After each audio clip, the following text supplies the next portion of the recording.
Buenas noches, espero que se encuentren muy bien. Como lo prometido es deuda, hoy voy a compartir con ustedes mi punto de vista sobre el método de Gandhi. Este tema me parece muy importante porque estamos viviendo una época compleja en Colombia en donde muchas personas discuten si es válida o no una revolución violenta.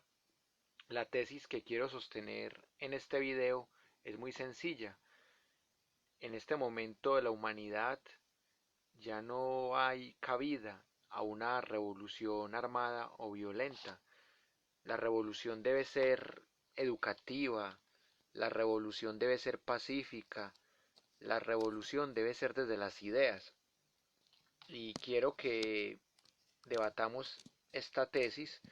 He traído algunos argumentos desde el método de Mahatma Gandhi porque me parece fundamental que este tipo de temas se discutan con el rigor que merecen y más porque hemos visto lo que está pasando en la ciudad de Medellín, en donde hay una constante tensión entre agentes del SMAT y algunos estudiantes que no están de acuerdo con el gobierno de turno.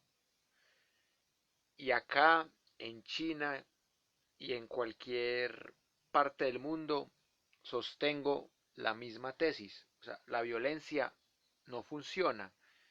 Que funcionó para hacer la Revolución Francesa, que funcionó para hacer la Revolución Mexicana, que funcionó para hacer la Revolución Rusa, que funcionó para hacer la Revolución Cubana, pero en Colombia llevamos 200 años de revolución.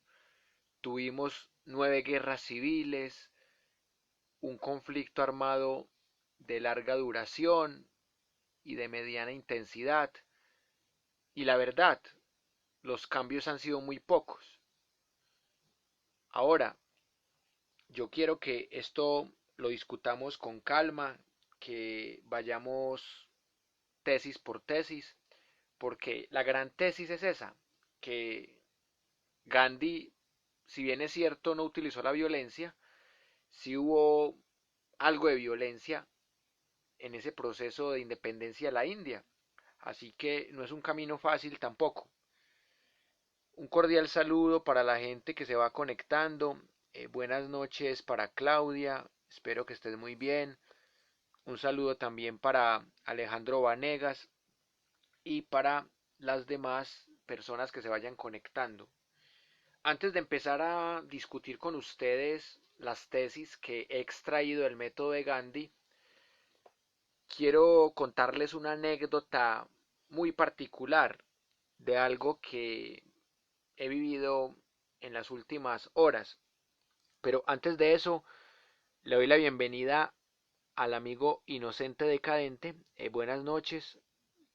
Sí, hoy ha sido un día de mucha diversión, pero igual de mucho debate. Ustedes saben que ayer el alcalde de Medellín, Daniel Quintero, visitó al estudiante que fue herido por la policía y que quise resaltar ese hecho porque me parece que el alcalde no lo hizo porque sea pantallero, lo hizo porque ese es el método correcto. Así es como se dirimen las diferencias. 40 minutos de diálogo, más allá de que a veces el alcalde no dejaba hablar, me parece que fue un gesto valioso el del alcalde de Medellín, demostrando que no hay rencores y riéndose cuando quemaban un muñequito de él en una protesta.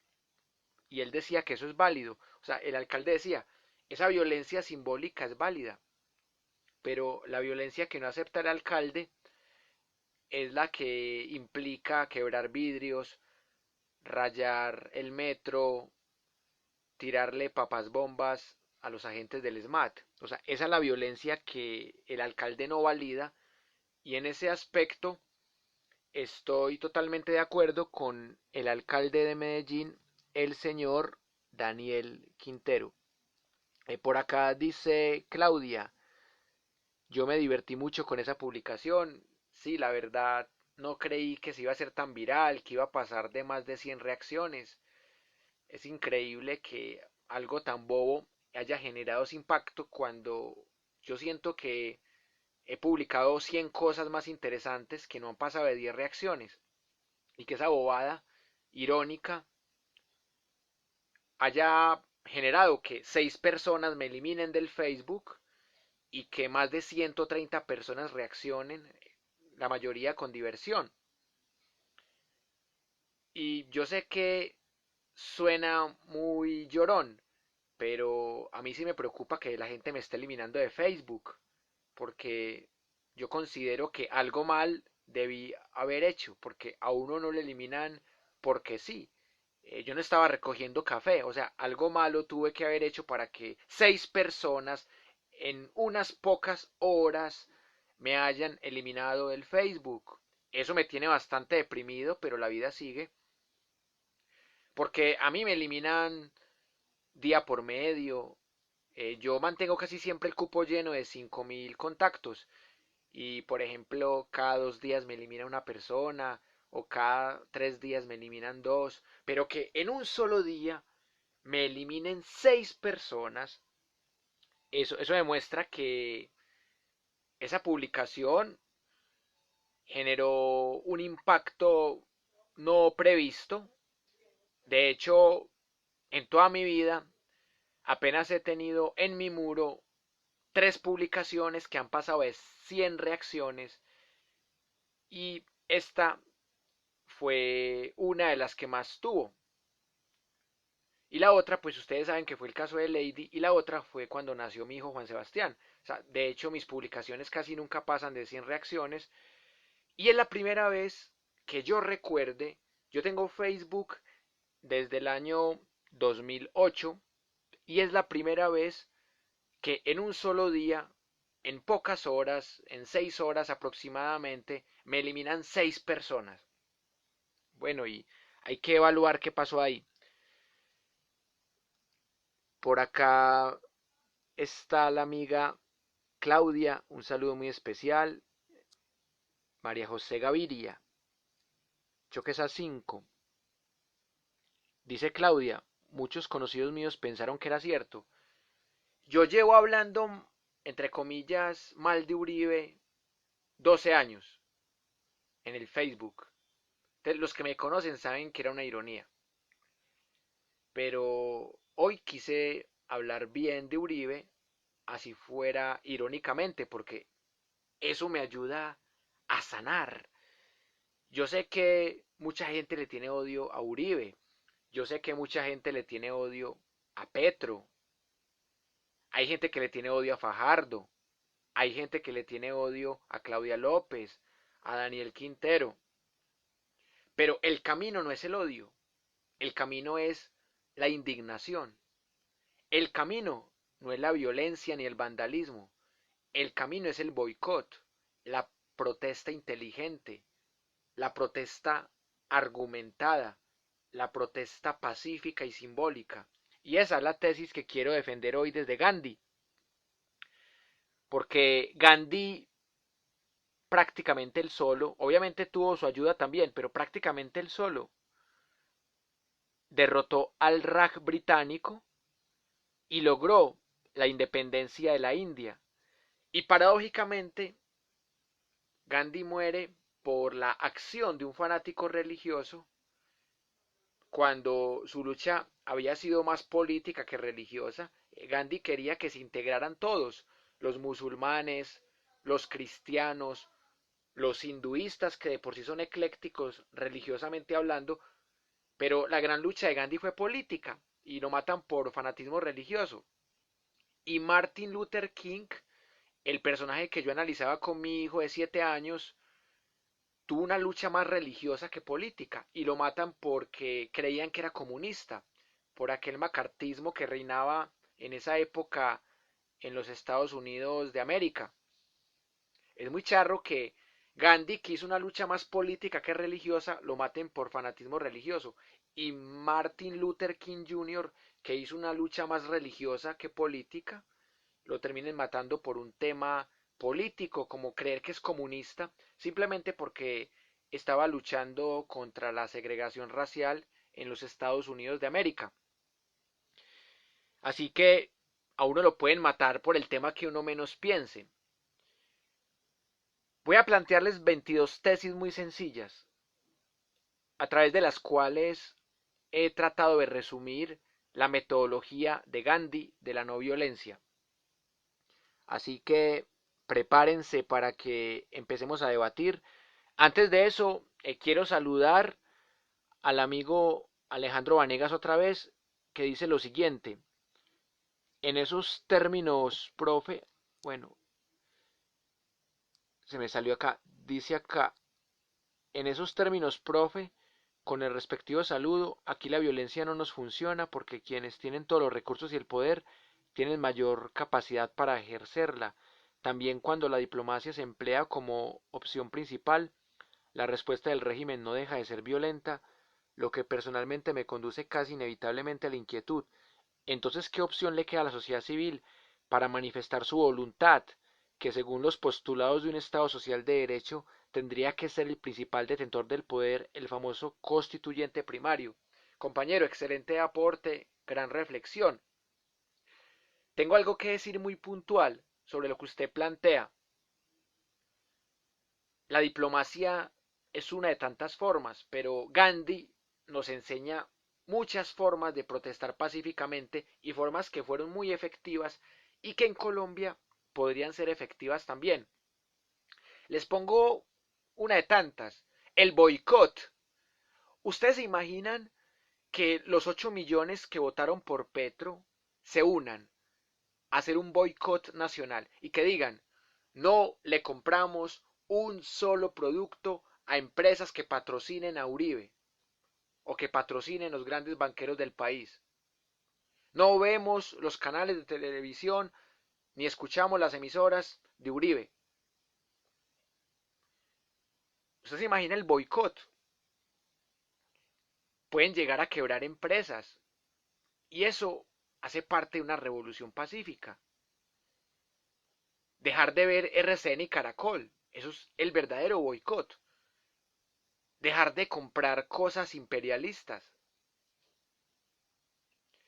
A mí me da mucha risa porque hay gente que le dice, no, profe, es que la violencia, es que con violencia es que se ha logrado todo, profe. Y uno los ve y comen cereales que fabrican empresas imperialistas y multinacionales. Tienen zapatos fabricados por empresas imperialistas y multinacionales. Tienen celulares fabricados con el coltán que han sacado los imperialistas de la República del Congo. Y así sucesivamente. Así que a mí no me vengan con ese cuentico de la violencia. O sea, yo no acepto violencia. Es más, yo cuestiono también la violencia del Estado, así sea una violencia legal. Y yo lo dije, no estoy de acuerdo con los abusos de la policía. La policía no tiene derecho a robarles celulares a las personas, no tiene derecho a violar o a acosar sexualmente a las muchachas. La policía no tiene derecho a excederse y mucho menos contra personas vulnerables. La policía no tiene derecho de golpear, como pasó con el compañero Brito que lo golpearon, lo mandaron para el hospital. Pero los estudiantes tampoco tienen derecho a pegarle con un palo a un policía o a dañarle un pie a un policía como pasó en el 2012 o a tirarle papabombas a alguien que no quiera parar porque va en una moto. Entonces me parece que hay que ser crítico con ambos lados. Y yo, por ser crítico con ambos lados, me he ganado unos apelativos. Uribistas me han tildado de ser comunista, de ser adoctrinador de guerrilleros en la Universidad de Antioquia, y otros, desde la otra orilla, que son antiuribistas, me han tildado de ser fascista, de ser incoherente, de no respetar la lucha estudiantil. Yo sí respeto la lucha estudiantil, yo sí respeto la protesta pacífica, pero lo que yo no puedo respetar es a quien raya el metro, a quien tira papas bombas y a quien me tilda a mí de fascista por tener una idea de no violencia. Eso es lo que yo no puedo respetar. Y mucha gente me ha eliminado del Facebook por eso. Y me va a bloquear por eso, pero de malas. El que está, muy bacano. Y el que se va, que le vaya muy bien. Así que, antes de empezar a discutir esa tesis que propone José Alejandro, quiero que nos centremos en el tema de hoy, de Gandhi. Bueno, José Alejandro dice, en mi opinión, hay que reconocer los esfuerzos y luchas de los estudiantes, trabajadores y un montón de activistas. En la actualidad tenemos muchos medios alternativas para debatir y expresar nuestros descontentos. Yo desapruebo el uso de la fuerza y el vandalismo. Me indigna ver estudiantes acabando con locales y negocios. Me indigna ver a una gente golpear brutalmente a personas que se manifiestan con civismo. Yo creo que no podemos legitimar la violencia, así dicha violencia sea ejercida para un bien común. Compañero, estamos totalmente de acuerdo. Por acá el compañero Giovanni Humberto Morales Vargas dice, buenas noches, nos llenamos de prejuicios y si lo que usted expresa no va de acuerdo a lo que yo pienso, usted es un pelele y ya no respetamos opiniones, a no ser de que esté de acuerdo con lo que pienso. Lastimosamente cada día se pierden más los valores y los principios, claro. Y a todos nos da rabia y a todos en algún momento nos sacan el apellido y terminamos insultando y nos terminan insultando y bloqueamos y nos bloquean. Es muy complejo ese tema de respetar las opiniones políticas. Yo en el 2018 voté por Petro y no me arrepiento. Y yo volvería a votar por Petro. Pero me eliminaron de un grupo de WhatsApp de seguidores de Petro porque tuve la osadía de decirles que Simón Bolívar no era un libertador, sino que era un sanguinario. Y solo por eso me eliminaron. Les pongo otro ejemplo. Hice un video de 4 horas analizando con rigor la historia de Álvaro Uribe Vélez. Y un señor con foto de Petro se atrevió a decir que yo estaba defendiendo a Uribe, simplemente porque yo a Uribe no le estaba diciendo ni matarife, ni paramilitar, ni narcotraficante 82, ni innombrable. O sea, yo tengo que insultar a Uribe para poder demostrar que no lo estoy defendiendo. Cuando yo en esas 4 horas creo que enuncié el 80% de los escándalos que ha tenido Uribe y mostré las dos caras de la moneda durante 4 horas hablando yo de Uribe.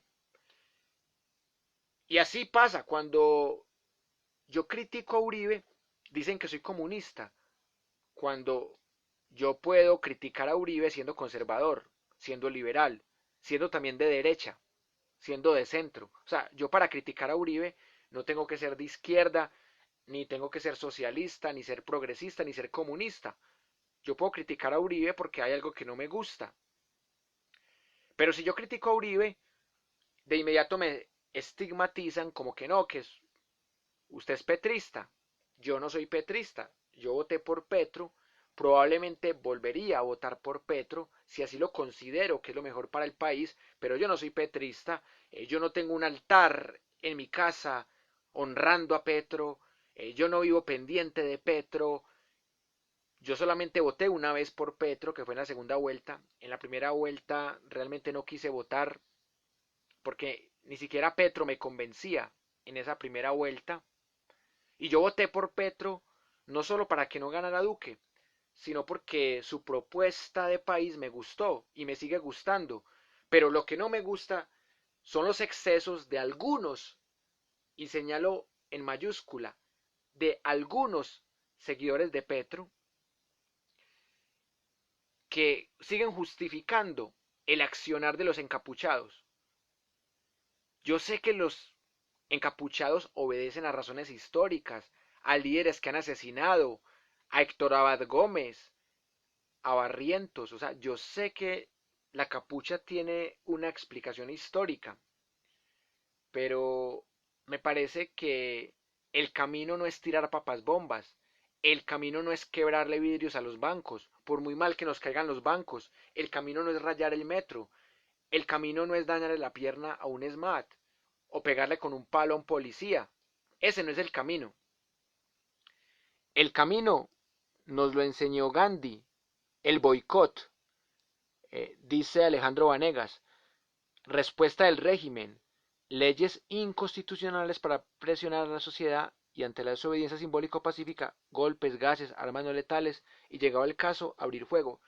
Alejandro, yo tampoco estoy de acuerdo con la represión policial, tampoco estoy de acuerdo con que, porque son del Estado, tienen derecho a reprimir como lo están haciendo. Me parece que ellos son una fuerza coercitiva, pero que también tienen que tener respeto por los derechos humanos. O sea, ¿cómo es posible que se roben un celular? ¿Cómo es posible que acosen sexualmente a las muchachas? ¿Cómo es posible que le peguen a la gente así y más a gente que está protestando pacíficamente? Yo creo que Daniel Quintero va a tener que despedir y castigar severamente a esos agentes que abusaron de esa autoridad. Así que me parece, compañeros, que hay que buscar el punto de equilibrio, no para ser tibios, sino para ser críticos. Y por eso quiero compartirles hoy este tema de Gandhi, porque me parece que Gandhi nos dejó una enseñanza muy interesante. Algunos de los que justifican el accionar de los capuchos se burlan de uno cuando uno propone la no violencia. Ya me pasó en el muro de un compañero. Dio mi opinión en donde manifesté que no estoy de acuerdo con el vandalismo de los capuchos, tampoco estoy de acuerdo con los agentes del SMAT que se exceden en autoridad y he dicho que los encapuchados que tiran papas bombas y los agentes del SMAT que reprimen se necesitan, son amigos. El trabajo del SMAT depende del capucho y la justificación del capucho depende de la represión del SMAT. Se necesitan, son amigos. Yo no veo diferencia entre un SMAT que reprime y un encapuchado que atenta contra el bien público y que llega a herir la pierna o la humanidad de un SMAT. No encuentro diferencia. Ambos están usando la violencia. Más allá de que la violencia del SMAT sea legal y que la violencia del capucho sea ilegal. Yo no comparto ninguna de esas formas de violencia. Alejandro plantea algo muy interesante, Ramírez. ¿Qué piensa de que Gandhi durmiera con niñas? Bueno, yo no quería hablar de la vida personal de Gandhi porque para eso lo quiero hablar mañana, porque quiero hablar mañana en la segunda parte de Gandhi, estando con mi hijo el tema.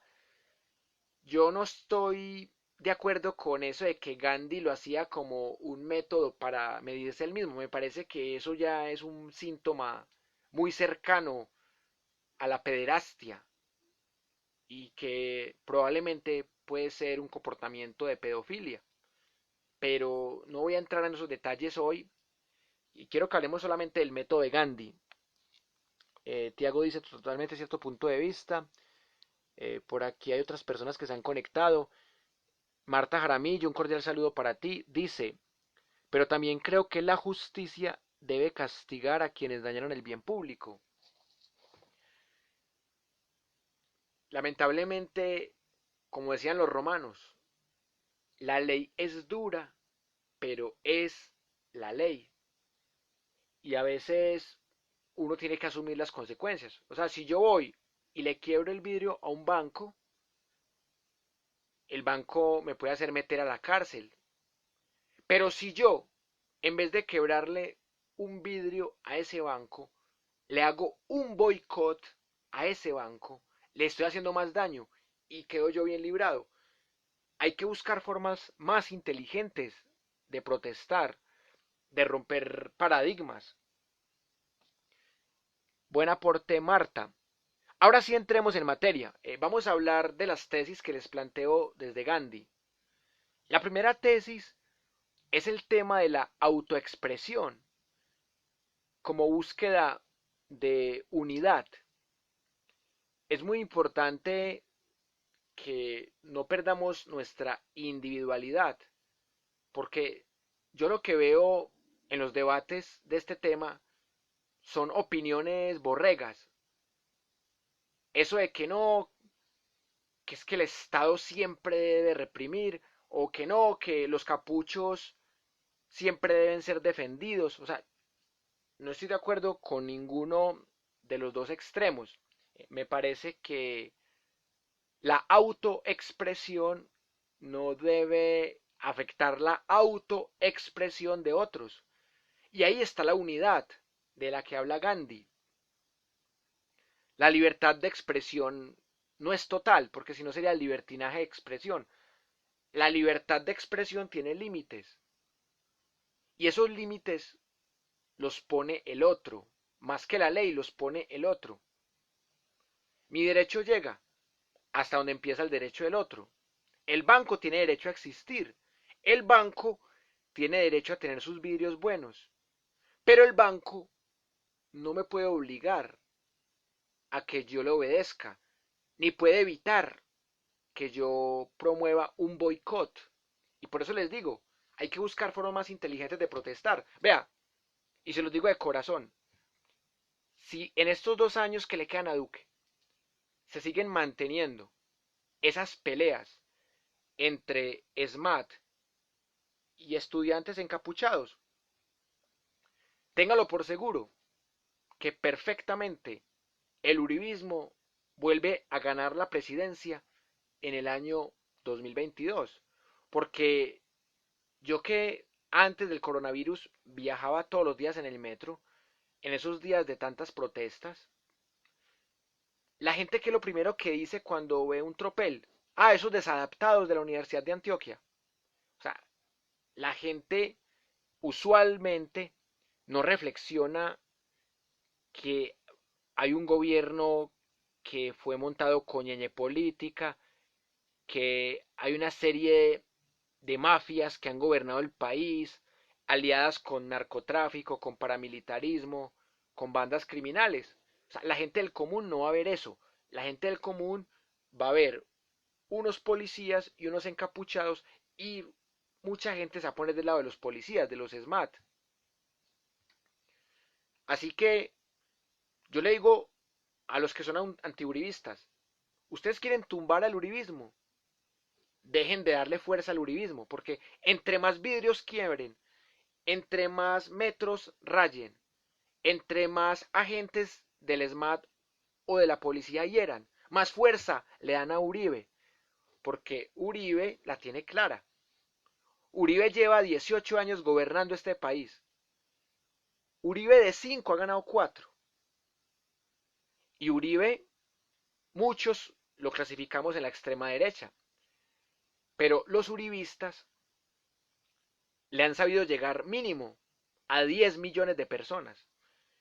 Esos 10 millones que votaron por Duque, no votaron por Duque porque tiraron papas bombas o porque el uribismo protestó muy bueno en el gobierno de Santos. Es porque hay todo un discurso, hay todo un imaginario, hay toda una estrategia y unas falacias que hicieron que Uribe recuperara el poder. Y esta gente lo único que hace con su vandalismo es darle votos al uribismo. Y uno critica eso y se burlan de uno, dicen que uno es incoherente, sabiendo que ellos son los que le están dando fuerza al uribismo, no uno. Yo nunca he agredido un agente del SMAT, nunca he participado en un tropel. Es más, nunca he ido a una marcha porque, la verdad, yo no creo en las marchas. Yo creo en el boicot. No le compremos productos a empresas uribistas. No utilicemos los bancos.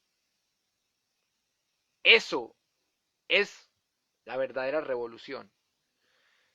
La segunda tesis que quiero sostener hoy, la inevitabilidad de los conflictos. La inevitabilidad. Los conflictos son inevitables. Siempre van a haber conflictos. En Colombia siempre ha habido conflictos. Centralistas contra federalistas, Gólgotas contra draconianos, liberales radicales contra liberales moderados, conservadores históricos contra conservadores nacionalistas, luego conservadores laureanistas contra gaitanistas, gaitanistas contra turballistas, contra lopistas, últimamente seguidores de Uribe contra seguidores de Petro, o sea, toda la historia hemos estado polarizados, toda la historia ha habido conflictos, pero aquí el tema es la resolución de los conflictos, es decir, ¿cómo hacemos para que estos conflictos no nos lleven a una guerra? Y es inevitable que haya un conflicto entre agentes del SMAT y estudiantes que protestan. Pero ¿cómo hacemos para que ese conflicto no se convierta en una guerra? ¿Cómo hacemos para que ese conflicto se solucione? Por eso me parece muy bacano lo que hizo Daniel Quintero. Habló con el muchacho Brito y acordaron hacer una mesa de negociación, así como se hizo en La Habana, una mesa de negociación, en donde se siente gente de la alcaldía y representantes estudiantiles y, por qué no, representantes profesorales, y entre todos le busquen una solución pacífica, argumentada, deliberativa, respetuosa del conflicto. Y por eso mismo es inevitable plantear la tercera tesis que nos enseña Gandhi, que es el autointerés versus el tema de las causas. El autointerés es el egoísmo y el egoísmo genera inequidad. Cuando vamos más allá de nuestro interés, estamos más cerca de la equidad y justificamos nuestra causa. Me parece que en ambas posiciones hay egoísmo, hay autointerés. Se creen muy colectivos, pero en el fondo están buscando justificar un odio. Indignación sí, odio no, porque la indignación no nos induce a matar ni a golpear. El odio sí. Una persona con odio es capaz de matar, es capaz de torturar, es capaz de destrozar. Y yo veo odio.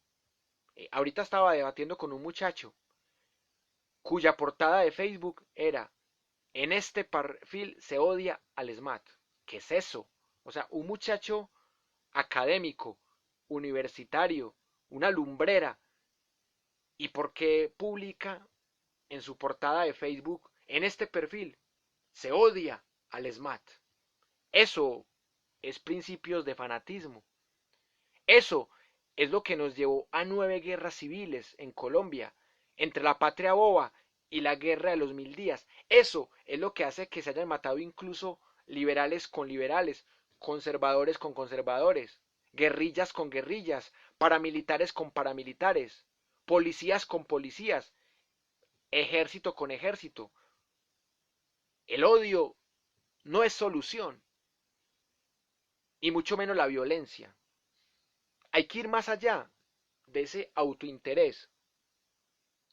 Y por eso aquí está la cuarta tesis, que de esta se desprenden todas las demás, que es el ahimsa, que significa no violencia, no caer en la ley del talión, ojo por ojo, diente por diente. Como dice por ahí, que eso lo deja uno tuerto o ciego, la ley del talión.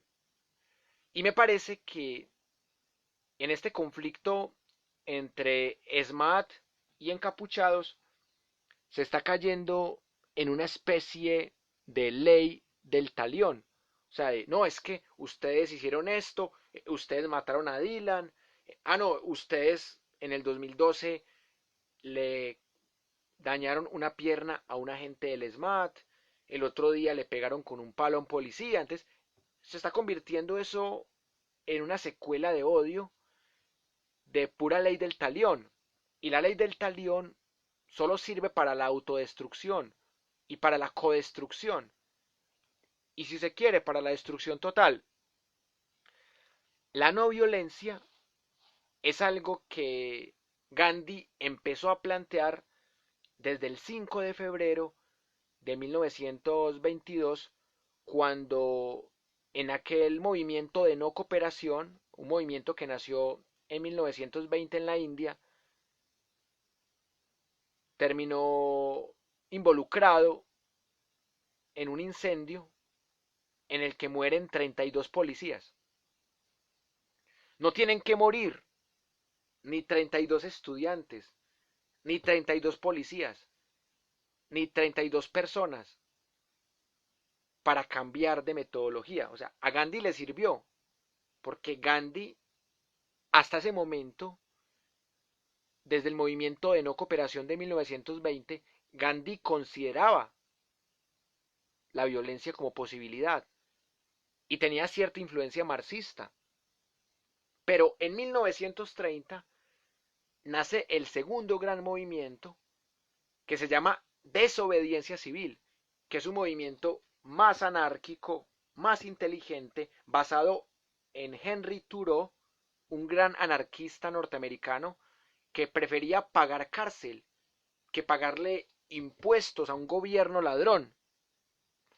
Así que me parece que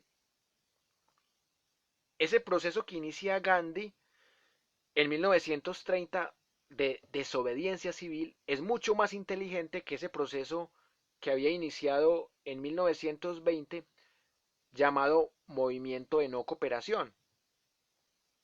Porque esa desobediencia civil implica una serie de prácticas que son bastante interesantes. Uno, buscar la forma de luchar por la justicia, no doblegarse ante la injusticia, tener conciencia y cooperación, pero sin violencia, poner la verdad por encima de todo, por encima de mi ideología. Yo estaba discutiendo ahora con unos muchachos y ellos ponían la ideología por encima de la verdad.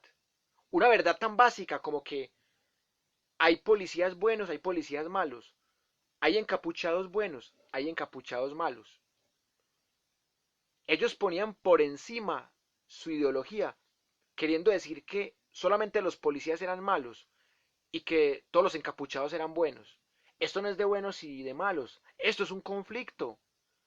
Es un conflicto que se relativiza dependiendo del espacio, el tiempo, las circunstancias, las personas, los imaginarios, las ideologías. Así que una revolución como la que hizo Gandhi en la India requiere paciencia, sacrificio, sabiduría, coraje y si es preciso pagar cárcel como lo hacía Thoreau con su desobediencia civil. No pago de impuestos, prefiero pagar cárcel que pagarle impuestos a un gobierno ladrón. ¿Y saben qué? Esos que se creen muy revolucionarios le pagan impuestos a ese gobierno que ellos consideran ladrón. Algo que no hizo Gandhi, algo que no hizo Thoreau. Ahorita un compañero me decía, no, es que usted está equivocado porque el Estado no somos nosotros. El Estado sí somos nosotros, porque el Estado es territorio, población y poder.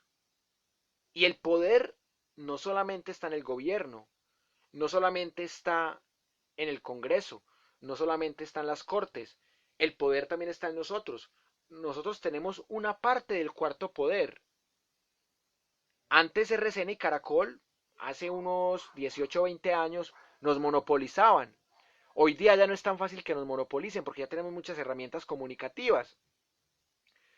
Y nosotros, solo por pagar impuestos, ya somos miembros del Estado.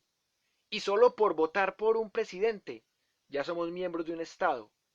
Así que no digamos que es un Estado ladrón, digamos que es un gobierno ladrón, pero no un Estado ladrón, porque estaríamos diciendo que nosotros también somos ladrones. Y por eso yo le decía al compañero, más allá de su ideología política, hay una teoría jurídica muy clara del Estado. El Estado es territorio, población y poder. Así de sencillo. Así que nosotros también hacemos parte del Estado. Y como somos parte del Estado, lo podemos boicotear. Y como dice Foucault, el sistema se ataca es desde adentro. La resistencia debe ser gradual. Debe haber coraje, paciencia, sacrificio, construcción y autosuficiencia. Independencia de ideologías que nos separan. El marxismo tiene cosas buenas, pero lamentablemente el marxismo nos separa, porque el marxismo justifica todas las formas de lucha.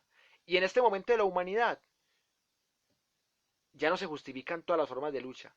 O sea, yo por ejemplo, yo no montaría una guerrilla, porque ya se demostró que eso no funciona. Hubo 50 años de guerrillas en Colombia y eso no funcionó. Las guerrillas terminaron convertidas en grupos de narcotraficantes también. Ya no se hace la revolución con armas. Es más, la revolución francesa fue con armas, pero terminó en una dictadura peor que fue la de los jacobinos y luego en la dictadura de Napoleón Bonaparte. La revolución mexicana lo mismo, la revolución rusa lo mismo, la revolución cubana lo mismo. Pasar de una dictadura a otra, pasar de una dictadura manejada por un títere de los gringos a una dictadura comunista. Entonces, la guerra realmente no es la solución. Puede que el método de Gandhi no sea perfecto, puede que tenga falencias, puede que esté acompañado de algunos elementos rebeldes que impliquen disturbios, desmanes, muertes. Pero esa resistencia gradual que propone Gandhi es una resistencia muy inteligente. Hay que evadir al máximo los impuestos. Si usted no cree en el gobierno que administra el Estado, evada al máximo los impuestos. Y si es preciso, pague cárcel, como lo hizo Turó, por no pagar impuestos. Pero no venga a decirme a mí que no hacemos parte del Estado que porque somos oposición, cuando está pagando el impuestos a ese Estado, administrado por un gobierno de turno. Por eso, la revolución de Gandhi hay que entenderla en tres momentos. Uno, en 1920 con el movimiento de no cooperación que fracasó porque terminó en un movimiento que acabó con la vida de 32 policías. Dos, en 1930 cuando llega el momento de la desobediencia civil, que ese sí funcionó, porque hubo un boicot contra las empresas multinacionales, hubo un boicot contra las escuelas que manipulan la educación, hubo un boicot a los aparatos judiciales que son corruptos, hubo un boicot a las injusticias, a los impuestos, hubo un llamado al espíritu romántico nacionalista y a la autosuficiencia. Yo sé que lo de Gandhi fue hace 100 años, cuando inició ese movimiento de cooperación. Estamos cumpliendo 100 años del movimiento de cooperación y 90 años de la desobediencia civil. Y estamos cumpliendo 78 años del abandono de la India, que fue su último momento.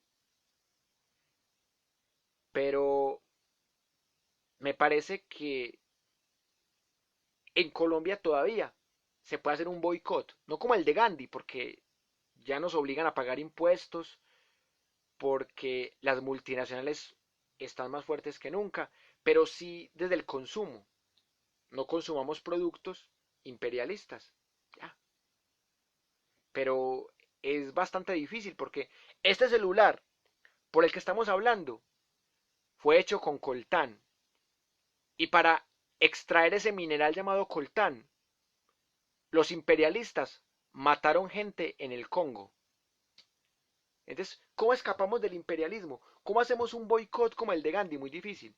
Pero en la medida de lo posible, boicotee todo lo que usted considere que es enemigo del pueblo. Y por eso mismo, me parece que todavía es posible un boicot. Y particularmente, dejar de comer carne es un primer paso para combatir el imperialismo. Otra, dejar de consumir cosas de marca. Otra, evitar al máximo consumir productos de multinacionales, o sea, tratar de tener una huerta en la casa, tratar de fabricar uno mismo los cereales. La autosuficiencia es la verdadera revolución. No es quebrarle los vidrios a un banco, rayar el metro, quebrarle un pie o una mano a un agente del SMAT. Eso no es revolución. Revolución es lo que hizo Gandhi. Resistencia gradual, boicot, lucha contra injusticias, huelgas de hambre. Es una combinación de muchas cosas. Y lo más importante, acciones para vencer la mentalidad de esclavos, porque, o sea, mucha gente tiene mentalidad de esclavo todavía. Lamentablemente es así. Por ejemplo, decirle presidente a un expresidente de hace 10 años, por más que sea el presidente simbólico, eso es una sumisión. Creer ciegamente en una ideología es otra sumisión. O sea, uno también puede ser esclavo de los que buscan la revolución.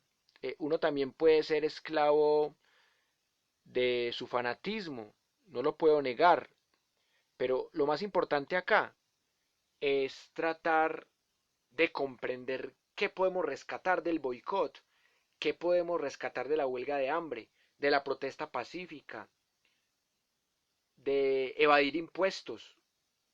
Si el Estado es ladrón, representado por el gobierno ladrón, trate de evadir impuestos al máximo.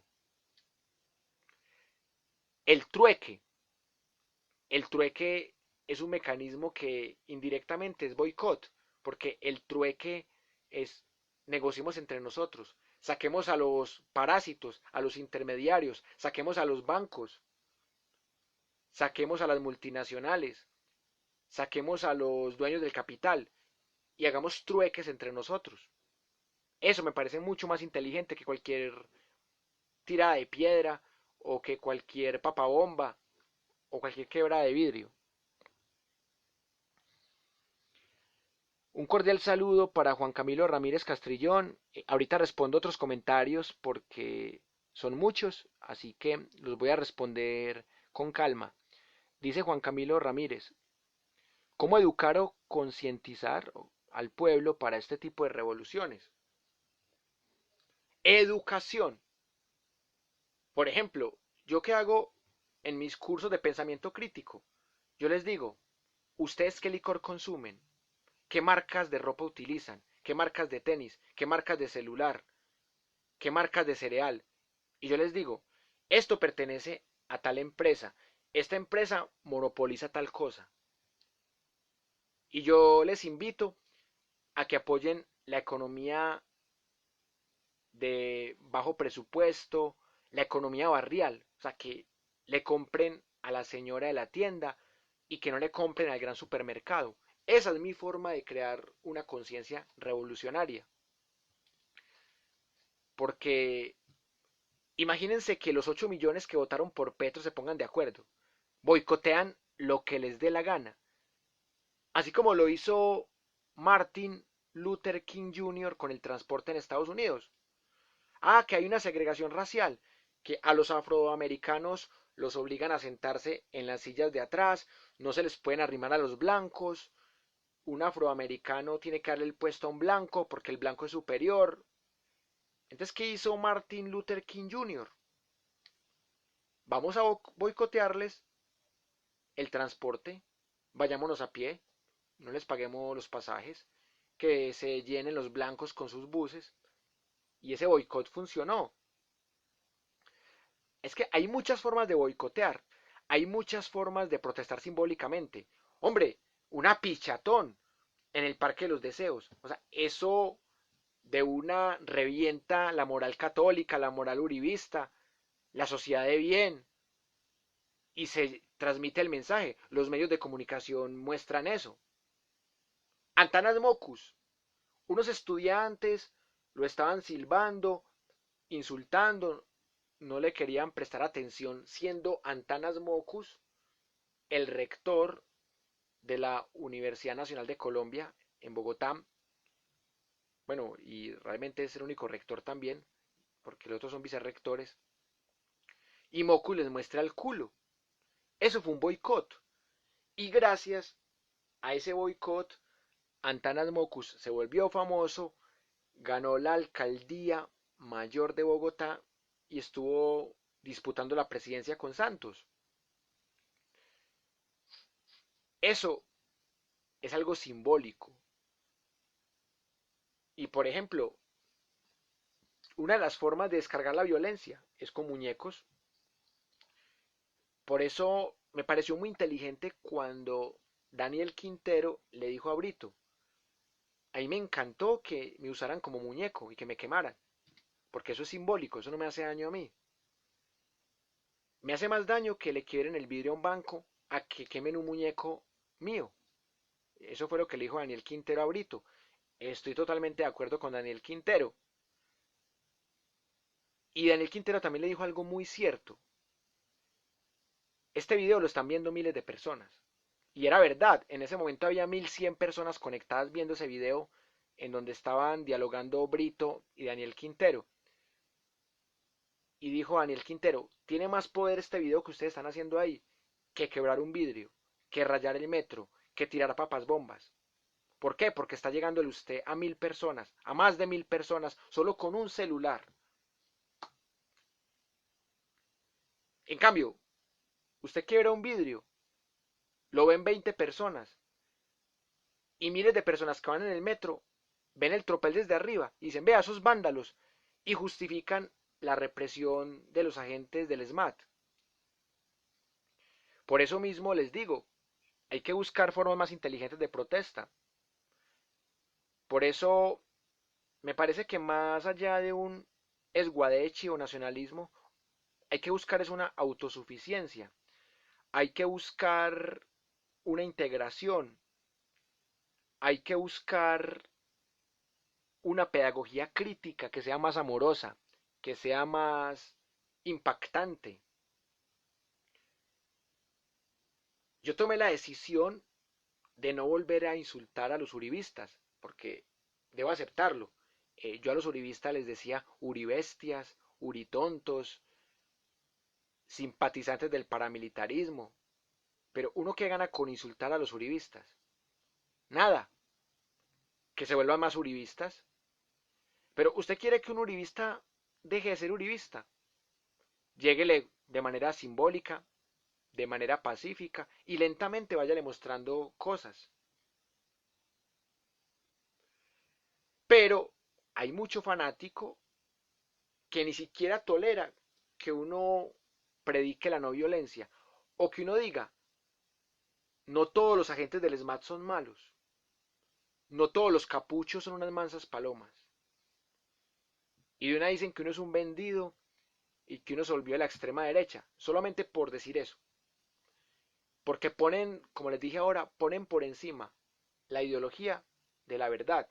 Y el asunto no es ese. El asunto es tratar de ser autocríticos. Porque la oposición en Colombia va a estar mucho más dividida. Porque supuestamente hace 2 años la oposición estaba dividida entre Petro, Fajardo, Robledo. Bueno, Fajardo y Robledo estaban juntos. Petro, Fajardo y Humberto de la Calle. Esa era disque la oposición. Pero ahorita, de cara a las elecciones presidenciales del 2022, la oposición va a estar mucho más dividida. Porque unos dicen, ah, no, es que yo quiero que sea presidente el ingeniero Hernández. Ah, yo quiero que sea presidente Romero. Ah, yo quiero que sea presidente Robledo. Ah, yo quiero que sea presidente Petro. Y entre más se divide la oposición, más se fortalece el uribismo. Es una verdad de perogrullo, pero hay que decirla. Pero estas discusiones por el método están haciendo que la gente se coja fastidio, que los que aprueban a los capuchos le cojan fastidio a los que somos pacifistas. Y nos estamos desuniendo. Los uribistas también se están desuniendo, pero no tanto. Los que están del lado de Fernando Londoño y la extrema derecha, los que están más del lado de Duque y la tecnocracia. O sea, el uribismo también tiene matices. El uribismo también tiene momentos en los que se divide. Y por eso mismo me parece fundamental que ustedes analicen muchas cosas de lo que está pasando y qué tan inteligentes son sus métodos de protesta, qué tanto impacto puede generar eso en la sociedad y en la cultura. Quiero citarles una frase de Gandhi para ahí sí responder sus preguntas y que terminemos por hoy. Vea, Gandhi decía, por amor existimos, para amar vivimos, aprender a vivir es aprender a amar, solo quien ama vive. Me parece que Gandhi deja un mensaje de amor. Y claro, mucha gente acusa a Gandhi de pederasta y de otras cosas, pero eso ya es un tema personal que hoy no vamos a discutir y mañana de pronto lo podemos discutir. Pero lo que yo les propongo es, vamos a pensar estas tesis que les he propuesto hoy, vamos a pensar un boicot. ¿Cómo boicotear algo? ¿Cómo boicotear un supermercado, un banco, un alcalde, un gobernador, un presidente, un parlamentario? ¿Cómo? Con inteligencia. No le compremos a este. Sencillo. No estamos obligados a comprarle al éxito. Podemos comprar en la tienda del barrio, en la plaza de mercado del barrio. No estamos obligados a comprarle a los imperialistas. No estamos obligados a usar Adidas y Nike. No estamos obligados a usar los productos de Kellogg's, ni los de Colanta. Sí estamos obligados a utilizar los servicios públicos de esta empresa monopolista, pero ¿qué tal que construyéramos paneles solares, energía eólica? ¿Qué tal que llegue un momento en el que ya no nos monopolicen con los servicios más caros del país? Va a llegar un momento en el que podamos rebelarnos. Dice Claudia Pilar Mejía Osa, sí, porque en el uribismo hay mucha violencia, pero también en el uribismo hay estrategia. O sea, así sea mentiras como que no, que la ideología de género, el rayo homosexualizador, el castrochavismo, nos vamos a volver como Venezuela, van a cerrar las iglesias y gana Petro. O sea, con ese tipo de cosas ganaron el plebiscito, ganaron la presidencia con Duque, ganaron mayorías en el Congreso y tumbaron la consulta anticorrupción. Y van a tener material para ganar la presidencia de 2022 también. Y entre más tropeles haya entre estudiantes y agentes del SMAT, más razones van a tener ellos para fortalecerse. Así que me parece a mí que hay muchas cosas interesantes ahí para debatir. Voy a mirar unos comentarios de arribita que se me escaparon. Dice José Alejandro, con el caso del señor Floyd en Estados Unidos, muchos dicen que esa es una prueba de que la violencia es el camino.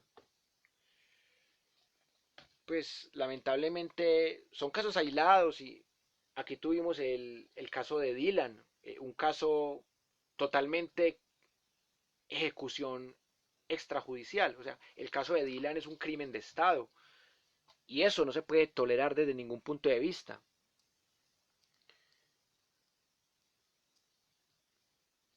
Alejandro dice, ¿qué tal proponer que si el conflicto es inevitable por propia naturaleza en la humanidad, pues también darle esa condición de inevitabilidad a la guerra, pero una guerra tan evolucionada?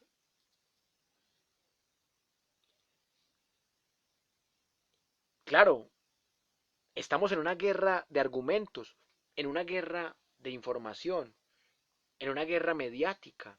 Es que la guerra que tiene Estados Unidos y China es una guerra económica. No es una guerra nuclear, ni es una guerra fría en sentido estricto.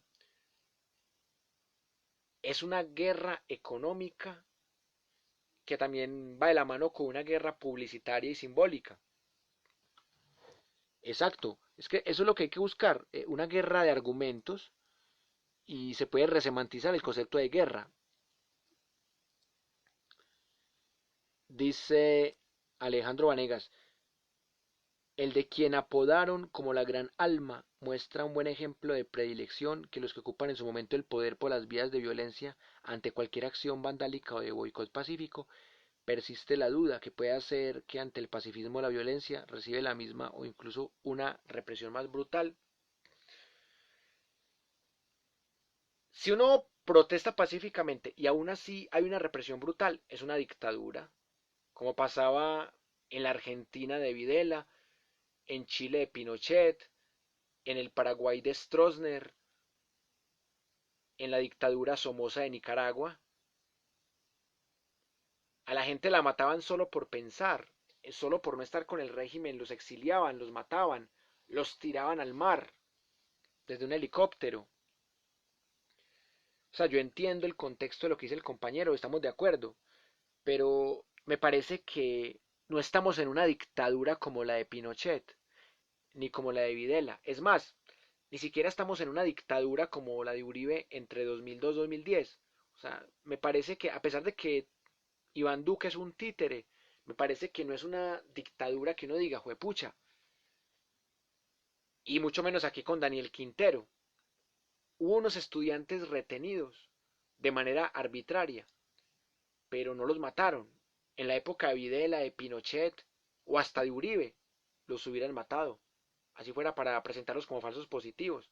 Entonces me parece que estamos en un momento en el que la violencia por sí no es un camino. La guerra de argumentos me gusta. El boicot me gusta. Es más, todo boicot es pacífico. Me parece que si en un boicot hay violencia, ya no es un boicot, ya es otra cosa. El boicot es un saboteo inteligente, sistemático, planificado, cooperativo y sobre todo pacífico. Bien, por acá veo más aportes. Dice Claudia Pilar, es verdad, hay mucha gente que rechaza ese tipo de violencia. Claro, es que eso es lo que alguna gente no entiende. Y se burlan de uno cuando uno les dice eso, que con esa violencia están antes legitimando más el uribismo.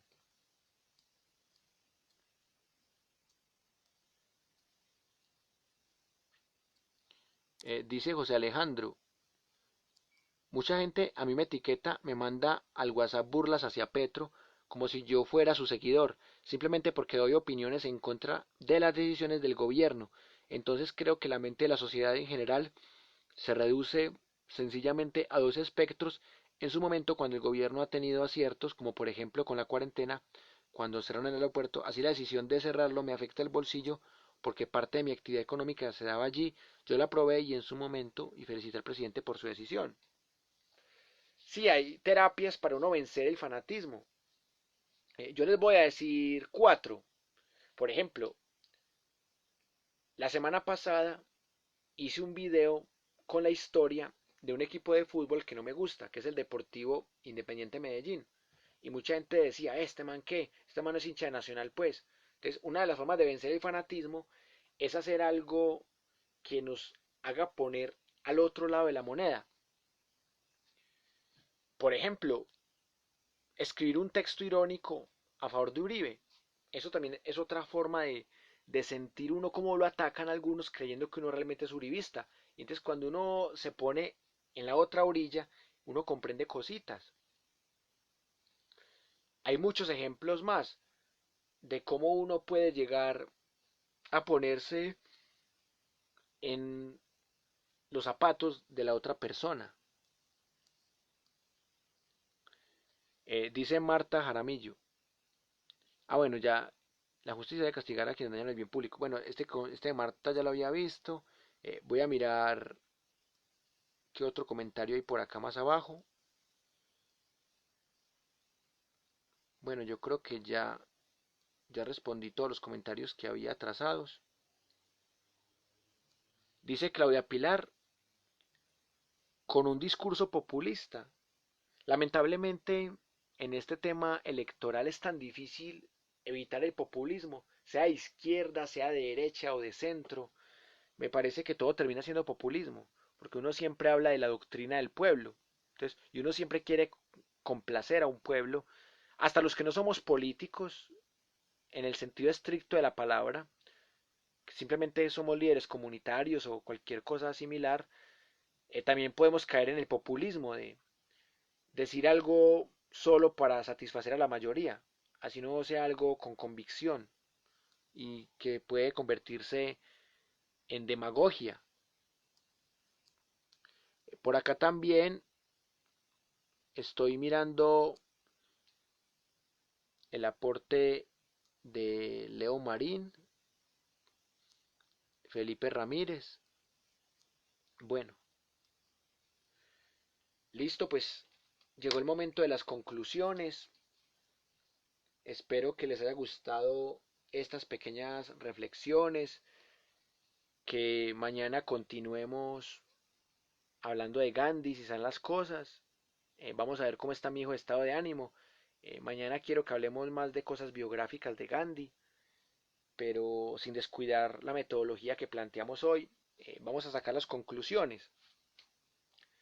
La primera conclusión mía, definitivamente la no violencia con mecanismos como el boicot, mecanismos como la marcha pacífica, mecanismos como la deconstrucción educativa, la educación popular, me parece que siempre van a ser más efectivas que las revoluciones en armas. Un cordial saludo para Paula Andrea, que nos comparte un comentario. Dice, necesitamos más boicots en la educación, más docentes que hagan las discusiones así, desde la tecnología. Paula Andrea, muchas gracias por tu aporte. Estamos totalmente de acuerdo. ¿Sabe qué dice José Bernardo Toro? El sistema educativo y comunicativo más peligroso, más poderoso, es la docencia. O sea, los docentes tenemos un poder el berraco, porque somos el medio de comunicación más poderoso, pero no estamos integrados. Si los docentes quisieran hacer boicots y se unieran, lo lograríamos. O sea, podríamos boicotear todo el sistema. Por ejemplo, ponerle 5 a todos los estudiantes, así lo merezcan, así no lo merezcan, ponerle 5 y así tumbar ese sistema nefasto de calificaciones, impuesto por el capitalismo cognitivo, por el neoliberalismo que ha acabado con la educación.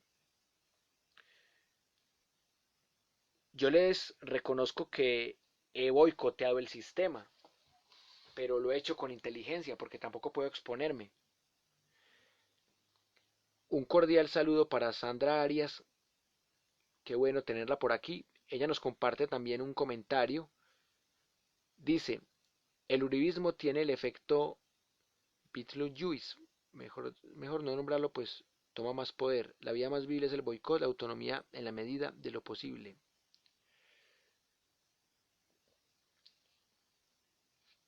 Sí,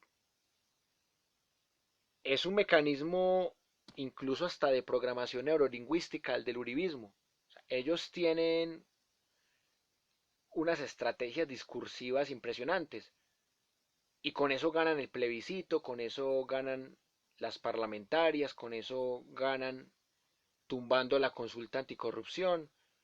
y con eso van a seguir ganando.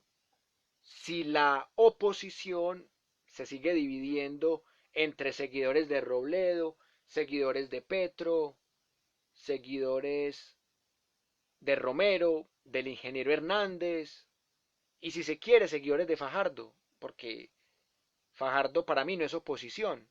Algunos lo ven como oposición, pero para mí Fajardo es un uribismo más moderado, de centro derecha. Para mí Fajardo no es oposición. Fajardo, ¿a quién ha denunciado Fajardo, por ejemplo? ¿Qué denuncia importante? Por ejemplo, uno sabe que Petro ha denunciado carrusel de la contratación para políticos y que ha denunciado falsos positivos, pero ¿qué ha denunciado Fajardo? O sea, Fajardo no representa el más mínimo peligro para el status quo. Así que me parece que hay que buscar la forma de un boicot, como dice Sandra, pero un boicot que sea muy acorde al momento que estamos viviendo. Como decía ahorita también la compañera Paula Andrea, un boicot que sea educativo y como dice Sandra, que busque la autonomía en la medida de lo posible. Un boicot que empiece desde el aula, desde espacios como este. Por ejemplo, yo no volví a comer carne. O sea, no porque quiera volverme vegetariano por moda, pero yo sé que detrás de la industria de la carne hay una mafia. Por ejemplo, yo no consumo ciertos productos de ciertas marcas. Esa es mi forma de boicot. Pero lamentablemente yo estoy solo. O sea, si fuéramos 8, 10, 15 millones de personas haciendo boicot, podemos quebrar la empresa que nos dé la gana. Y sobre todo esas empresas que patrocinan a corruptos. Esas empresas que han tenido que ver con narcotráfico, con paramilitarismo, con gobiernos de turno corruptos. Esa es la verdadera revolución, una revolución educativa, crítica, inteligente, con boicots estratégicos, masificados y que realmente nos induzcan a tumbar paradigmas. Por eso, la propuesta que yo les hago, analicen muy bien qué productos consumen, qué ropa se ponen, qué electrodomésticos compran, a qué empresas le compran. Esas empresas, qué tipo de mercado manejan. ¿Son monopólicas, oligopólicas o son de libre competencia?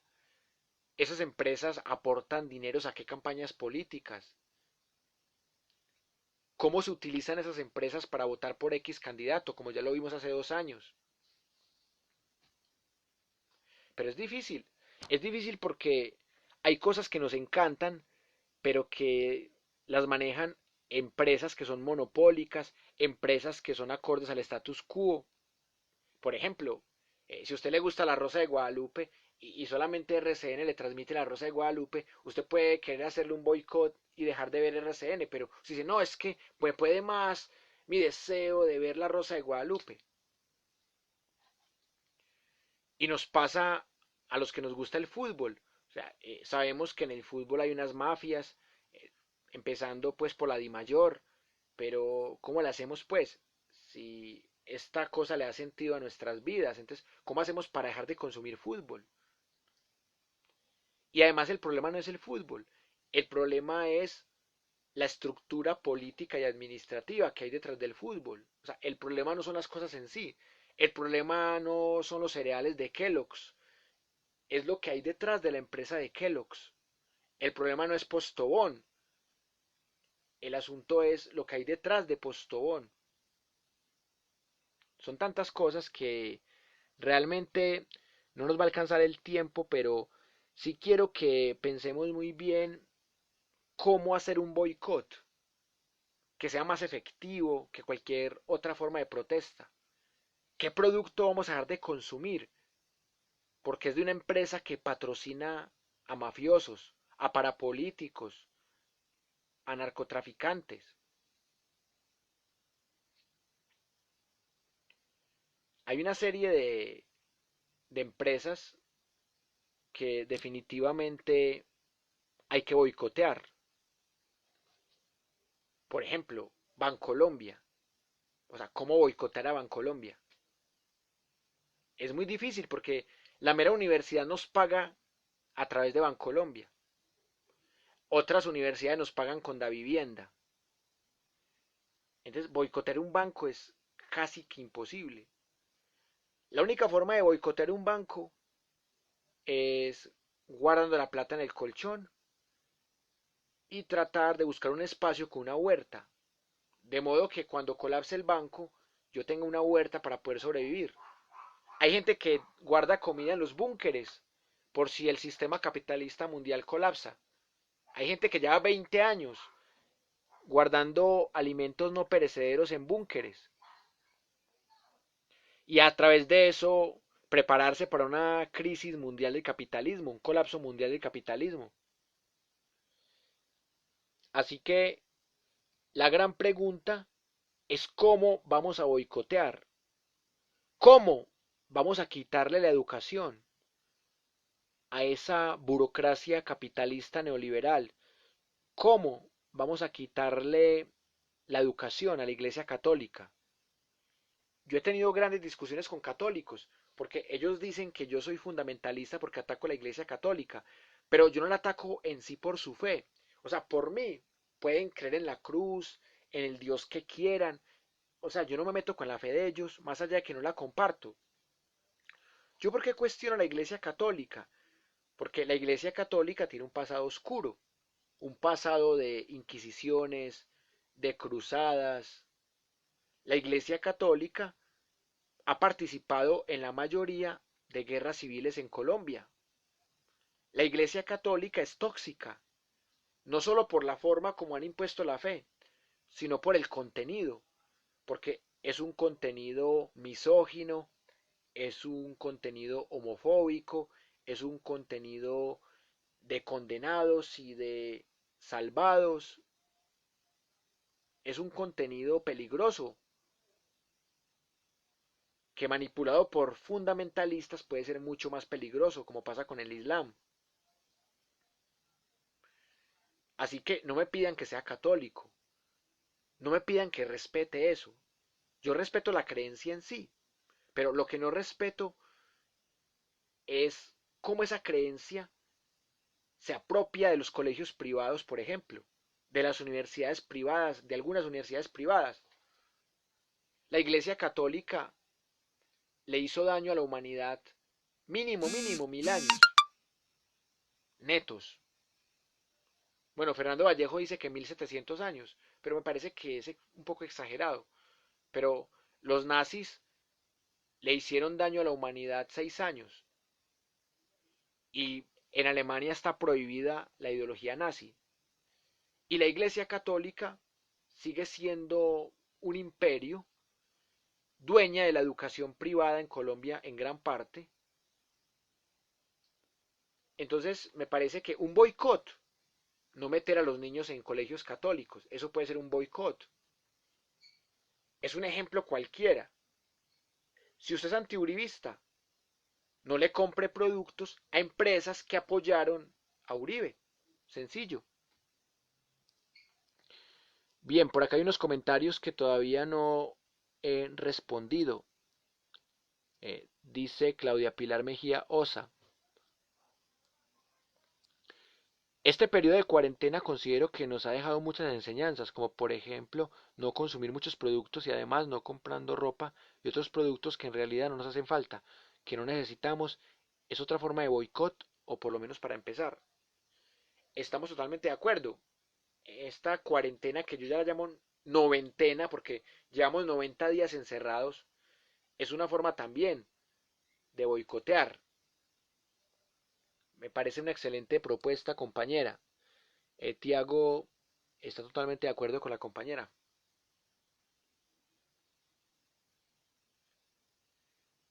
No comprar lo que no necesitamos. Y si compramos algo, que sea a las empresas pequeñas. Yo, por ejemplo, en épocas normales, yo le compro al señor que vende mangos en la calle o a la señora que vende tintos. Yo prefiero comprarle al informal que al propiamente trabajador de centro comercial, de supermercado, de almacén de cadena. O sea, yo prefiero comprarle al pequeño, pero para que sea un boicot, tienen que hacerlo millones de personas. Y no es fácil. Por ejemplo, yo siempre he sido enemigo de comprarle al éxito, pero a veces la gente le queda cerquita el éxito y la gente no piensa en boicot o en revolución. O sea, uno quisiera hacer tantos cambios, pero no es fácil. Yo quisiera no volver a consumir productos de Postobón, pero es muy difícil porque soy hincha de Atlético Nacional. Entonces para mí es muy difícil, aunque más allá de que Nacional sea una empresa supuestamente autosostenible e independiente,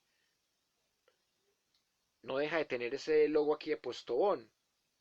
Algunos hinchas tapaban el letrero de Postobón con una cinta negra o qué sé yo, con una tela negra y ponían encima Coca-Cola o simplemente tapaban el Postobón. Eso fue cuando la gente estaba indignada con Ardila Lule hace 20 años. Ya no. Ese boicot se acabó de taparse el logo de Postobón. Es tan difícil dejar de consumir. Y vuelvo al ejemplo del celular. Estamos hablando con un celular construido con un mineral llamado coltán, un mineral sacado por la fuerza de República del Congo de manera imperialista, por el cual mataron a personas y explotaron a otras personas. Entonces miren que uno puede decir, ay no, hagamos un boicot, no utilicemos celulares, no utilicemos internet, pero cada vez somos más adictos a este modus vivendi. Hasta hace poco yo conocía personas que me decían, no, yo no quiero tener celular, yo no quiero tener Facebook, eso es imperialista. Y en este momento uno los ve con celulares de alta gama y uno los ve con Facebook. E inicialmente se resistieron, no, yo no quiero Facebook, eso es un sistema de espionaje, es un sistema imperialista, no, yo no quiero... Y terminaron ahí. Andrés Arango dice, estoy muy de acuerdo con el boicot y con esta modalidad de revolución y protesta, pero ¿cómo contrarrestar los efectos de boicots? Por ejemplo, quebrando empresas para generar una gran cantidad de empleos. Ese es el problema. Vamos a suponer algo. Supongamos que todo el mundo se une contra Postobón y se quiebra Postobón. ¿Qué pasa con la gente del pueblo que trabaja con Postobón? Con esas miles de personas que viven de cuenta de Postobón. Es que es un asunto complejo. Más fácil hacer la de Gandhi, quebrar las multinacionales para que se larguen de aquí, comprar solo producto nacional. Entonces, era más fácil en la época de Gandhi, pero en este momento casi todo es multinacional. O sea, y sobre todo después de la apertura económica en el gobierno de César Gaviria. O sea, casi todos los productos que consumimos son importados. Entonces, ese boicot que hizo Gandhi ya es imposible. Se puede sacar un poquitico, pero yo sigo pensando que el principal boicot está en la educación. Una educación laica, crítica, independiente del gobierno de turno, incluso independiente de la oposición, independiente de la violencia. O sea, no se puede justificar la violencia desde ningún punto de vista. Que existe violencia del Estado, hay que enfrentarla con argumentos también. Esos agentes del SMAT que abusaron de su poder tienen que recibir su castigo, un castigo ejemplar, porque así como no apoyamos a quienes quieran un vidrio, tampoco apoyamos a quienes le meten un bolillazo o le tumban los dientes a alguien simplemente por imponer su autoridad, o un policía robando celulares, o un policía acosando sexualmente a las muchachas. Eso no se hace. Así que hay muchas cosas por cambiar. ¿Cuál es la propuesta mía? Y ya con eso quiero terminar la clase de hoy. ¿Cuál es mi propuesta? la universidad nómada del conocimiento. Vamos a boicotear las universidades, porque uno, no son universidades. Universidad viene del latín universitas, que significa universo, y tú no puedes llamar algo universo cuando estás excluyendo al 95% de la población o a más. Eso no es universidad. La universidad es la que incluye al pueblo, no es la que excluye al pueblo con un examen de admisión, no es la que educa a 5.000 mientras deja a 40.000 afuera. O sea, eso no es universidad. Yo amo mucho el alma mater, la Universidad de Antioquia. He comido de ella durante muchos años. Soy egresado de la Nacional, soy egresado de la de Antioquia. Pero eso no es universidad. Eso no es educación popular. Esa Universidad del Cesar, que se llama Universidad Popular del Cesar, no es popular. Para que algo sea popular, tiene que llegar a todo el pueblo. Y de ahí nace mi proyecto de Universidad Nómada. No es el proyecto del profesor Carlos Enrique, pero tiene algo de ese proyecto que tenía el profesor Carlos Enrique, que es la itinerancia del conocimiento, la subversión desde el conocimiento. Obviamente hay bases de Nietzsche, hay bases de Deleuze, hay bases de Foucault, hay bases de Michel Onfray, pero nuestro gran modelo es, por un lado, la pedagogía de Paulo Freire y por el otro, la Universidad de Caen que fundó Michel Onfray. Ese es el modelo que tenemos nómada. ¿Y cómo boicoteamos el sistema? Educando al pueblo gratis, llevando un saber universitario. Yo he tratado de hacerlo. Yo llevo 3 años dando clases gratis en Facebook. He dado más de 300 clases gratis en Facebook. Y he regalado materias también. Les he puesto 5 a mis estudiantes, a todos mis estudiantes, y así boicoteo el sistema. Como dice Foucault, el sistema se cuestiona y se tumba de manera endógena, no de manera exógena. El sistema se tumba desde adentro. Desde afuera no se tumba nada. El banco se tumba desde adentro. Vidrio. Hay que buscar la forma de boicotear el banco, de boicotear la iglesia, de boicotear la universidad. Porque lamentablemente la universidad se volvió un instrumento de poder. La universidad es una lacaya del Ministerio de Educación Nacional. Y el Ministerio de Educación Nacional es un lacayo de la UNESCO y de la OCDE y en general del imperialismo. ¿Cómo es posible que un posgrado valga tanto dinero y más un docente de cátedra que tiene 4 huecos al año? O sea, ¿cómo va a poder pagar un posgrado? Endeudándose con bancos. Entonces, las universidades como la de Antioquia y como la Nacional pueden ser del Estado en el pregrado, pero en los posgrados son de la empresa privada, son neoliberales, son de capitalismo cognitivo, son excluyentes totalmente. El posgrado más barato vale 6 salarios mínimos legales vigentes. Bueno, y le rebajan el 50% al profesor, pero no alcanza, ni siquiera así alcanza. Y el conocimiento se está quedando en esa pequeña élite que llamamos docente de planta.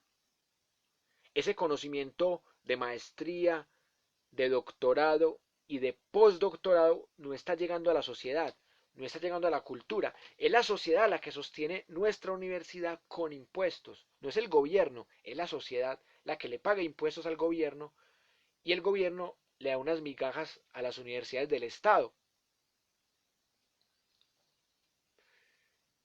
¿Cuál es mi propuesta? Y no nació por la moda del coronavirus. O sea, yo la tengo hace 3 años. Vamos a llevar el conocimiento gratis al pueblo. Vamos a enseñarles la historia de Colombia gratis. Vamos a enseñarle la Carta Magna del 91 gratis.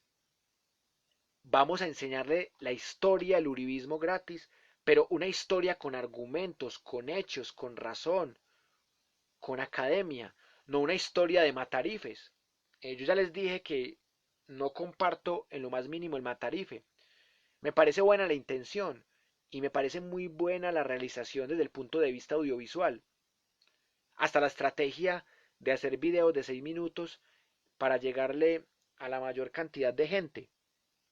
Pero me parece que decirle a Uribe matarife, paramilitar, narcotraficante 82, innombrable, Corleone, entre otros, le da más fuerza al uribismo. Porque dicen, veas que lo están insultando, lo están calumniando. El matarife no me parece una serie inteligente. Y yo sé que esta opinión es bastante impopular. Respeto a los que les gusta el matarife, pero a mí me parece que el matarife está fortaleciendo más el uribismo.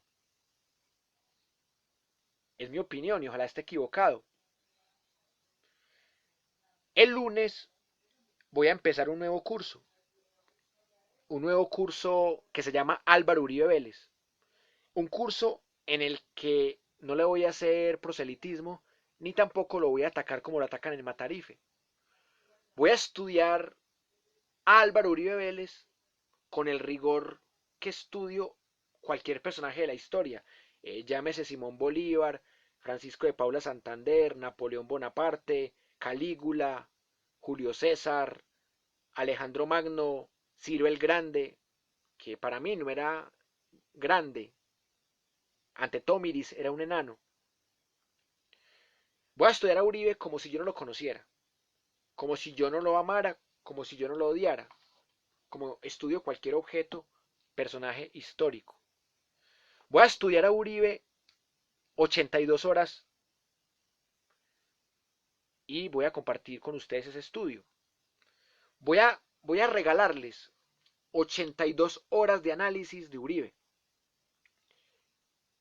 Y voy a demostrarles que Matarife es una farsa y que a Uribe hay que estudiarlo con lupa, hay que estudiarlo de manera más inteligente, histórica, sociológica, antropológica, filosóficamente. O sea que a Uribe no hay que estudiarlo con adjetivos.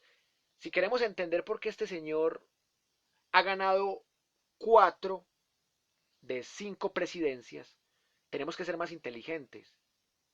No podemos seguir cayendo en esa lógica de, ay no, Uribe es paramilitar, tirémosle piedras al ESMAD, tirémosle papado, Uribe es paraco, el pueblo está berraco. Tenemos que ser más inteligentes para entender por qué este señor lleva 18 años dominando toda la política nacional y por qué este señor lleva 40 años de escándalos y no ha pagado un solo día de cárcel. Tenemos que analizar muy inteligentemente, año por año, hecho por hecho, texto por texto, toda la vida pública, los últimos 40 años como mínimo, del señor Álvaro Uribe Vélez. Un saludo para Clara Osorio Céspedes, bienvenida.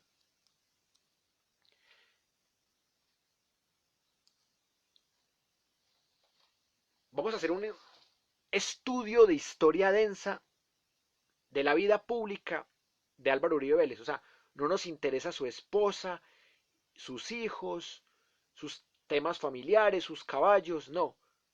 Vamos a estudiar propiamente la vida política de Álvaro Uribe Vélez. Desde su época de estudiante en la Universidad de Antioquia, desde los 70s, vamos a estudiar a Uribe. 50 años de Uribe vamos a estudiar. 50.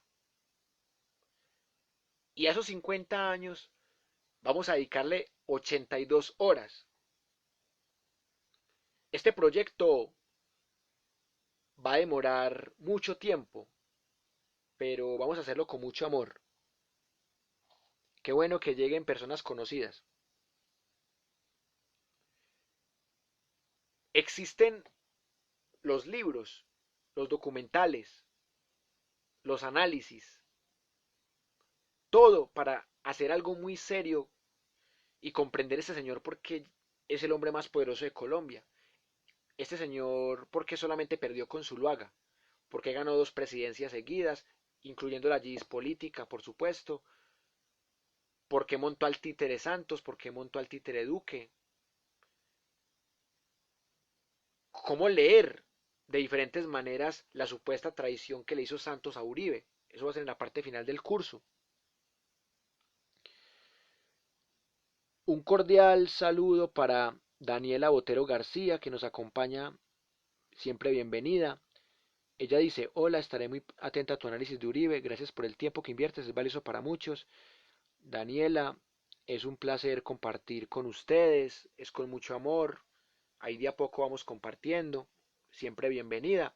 Y por supuesto, es un reto profesional porque voy a dedicar todo un día a estudiar ese hecho para poder dar los testimonios más certeros posibles y la crítica de fuentes más académica posible.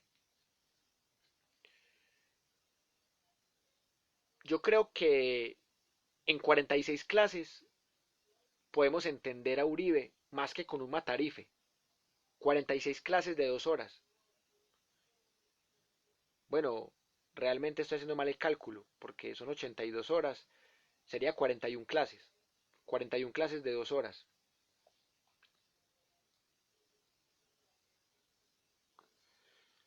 Claudia, claro, gracias por la espera. El lunes empezamos con la historia de Uribe. Marta Jaramillo, estaré atenta, dice. Muy bien, espero un derecho de imparcialidad en este estudio. Yo hice un video de hasta qué punto era posible ser imparcial en la historia. Y la conclusión que sacamos era que era tratar de ser lo menos subjetivo posible. O sea, ser imparcial es imposible en las humanidades. Ser objetivo, incluso ni siquiera en la física cuántica se habla de objetividad, porque en el principio de incertidumbre de Heisenberg en la física cuántica, la posición del observador modifica lo observado. Así que voy a tratar de ser lo menos subjetivo posible. No garantizo neutralidad, ni imparcialidad, ni menos objetividad, porque eso para mí no existe. Pero sí puedo garantizar profesionalismo, rigor, ser lo menos apasionado, ser lo menos subjetivo, ser lo menos fanático posible. Eso sí lo puedo garantizar. Claudia Pilar dice, es un gran esfuerzo y una entrega total aportar tu conocimiento. Es un conocimiento de ustedes, ustedes me nutren mucho. Estamos de acuerdo Claudia, estamos de acuerdo Marta. Y qué bueno que Daniela va a estar también el lunes a las 8 para que hablemos de este señor.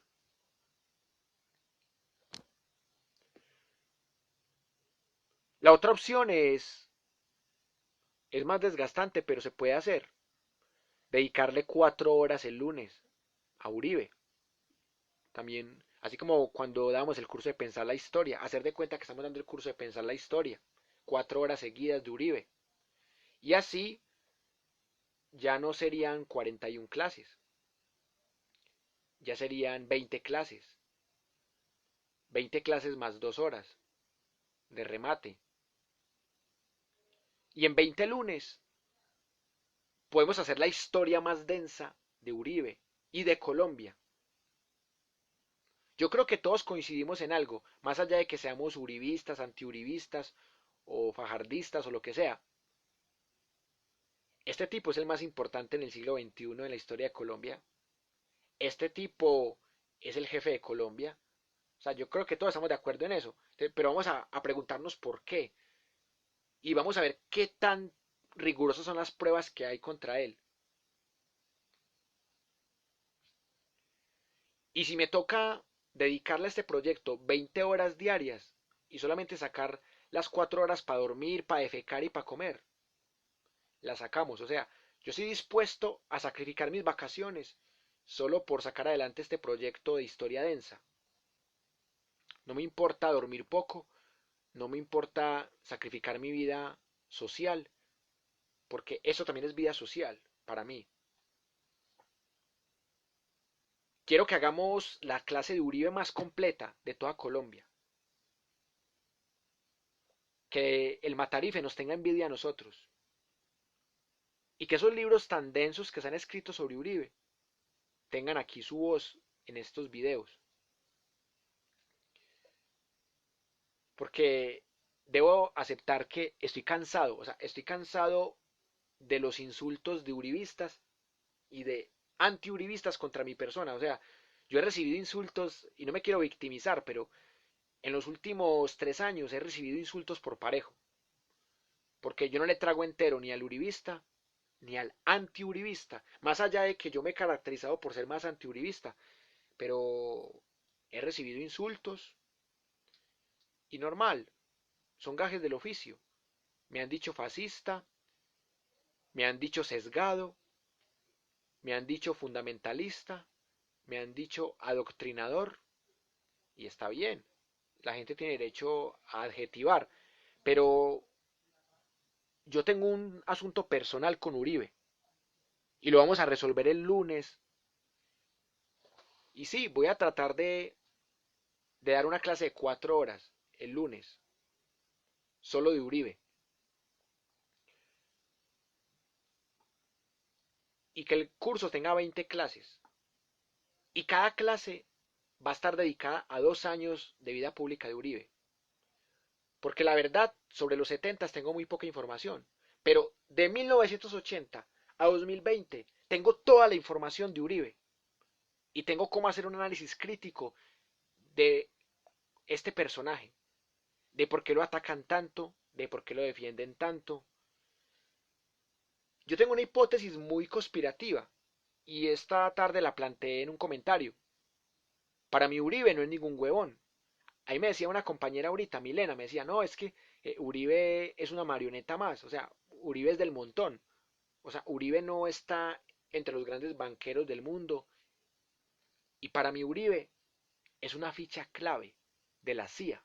Esa es una teoría que quiero empezar a sostener desde el lunes. O sea, Uribe es el ideólogo más poderoso que tiene la CIA en toda Latinoamérica. Por eso Estados Unidos jamás va a dejar que extraditen a Uribe o que encierren a Uribe. Pinochet nunca pagó un día de cárcel y Pinochet tuvo responsabilidad en más de 30.000 desapariciones, 3.000 muertes documentadas. Pinochet no pagó un solo día de cárcel en Chile y como premio lo nombraron senador vitalicio. Y la única cárcel que pagó Pinochet fue porque Baltasar Garzón lo encerró porque Pinochet fue victimario de unos ciudadanos españoles. Por eso Baltasar Garzón lo pudo encerrar 504 días. Si no, si Pinochet no se mete con españoles y solo mata chilenos, Pinochet se hubiera muerto sin pagar un solo día de cárcel. Y lo de Pinochet era mucho más evidente que lo de Uribe. Entonces, por eso les digo que este señor merece un análisis muy profundo. Claudia dice que 4 horas, listo, firma. 4 horas vamos a dedicar a Uribe el lunes. Perfecto. Es más, les garantizo otra cosa. O sea, los días que esté sin mi hijo, doy la clase de 4 horas. Quiero que hagamos un curso intersemestral intensivo de 4 horas, por lo menos que sean 12 horas a la semana. Porque así van a ser 24 horas y van a ser 48 horas al mes. Así que prácticamente en mes y medio vamos a dar el curso intensivo de Uribe.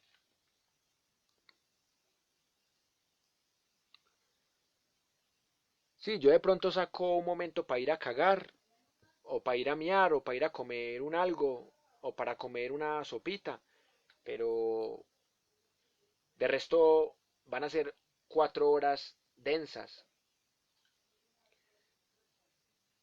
Yo llevo investigando a Álvaro Uribe aproximadamente 15 años, desde que yo era estudiante de historia y de lengua castellana, de historia en la Nacional, de lengua castellana en la Universidad de Antioquia. Llevo investigándolo 15 años, sin exagerar, y en mi correo de Gmail conservo todos los debates que he tenido sobre Uribe desde el 2005. Así que no se preocupen que yo tengo cómo hablar de Uribe 82 horas seguidas, con el rigor que merece.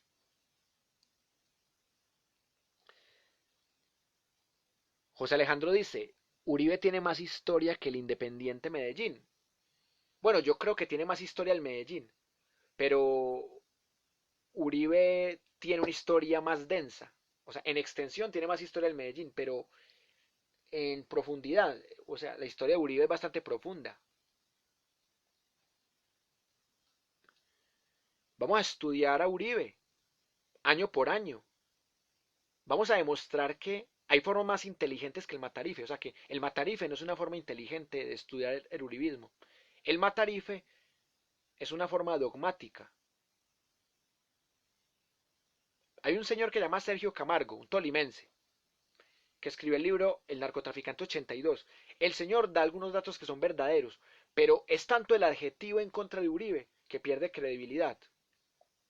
En cambio, El Señor de las Sombras, de Joseph Contreras y Fernando Garavito, ese libro sí me parece mucho más inteligente. Más allá de que pueda ser parcializado también.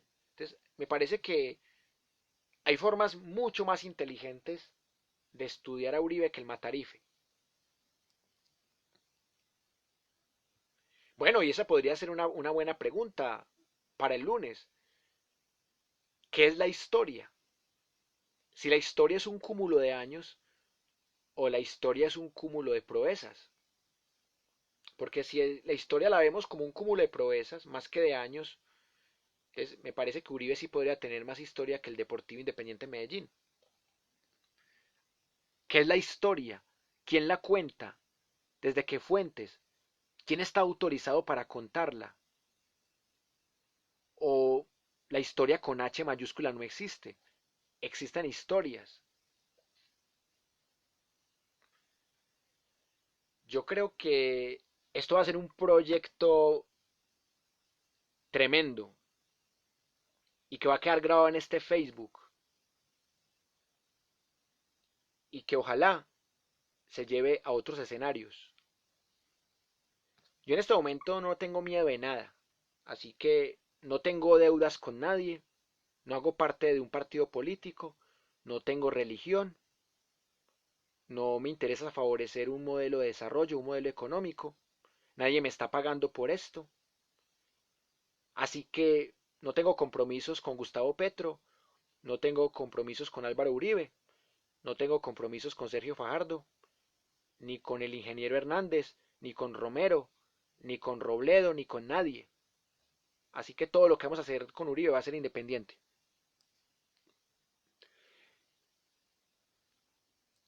Dice Claudia Pilar, una historia de bronce. La pregunta es compleja.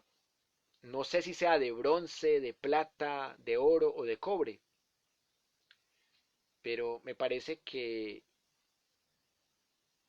nos falta mucho en este país para hablar de un tema sin calor. Yo todavía estoy indignado. ¿Cómo es posible que 6 personas me eliminen del Facebook en un solo día? Solo porque hice un chistecito irónico con Uribe. Algo está mal. Vea, yo desde el año pasado completé los 5.000 amigos en Facebook, en ambos Facebook. Y si mucho, me eliminaban 2 por semana. Entonces yo creo que hay algo que hay que replantear ahí, en la sociedad.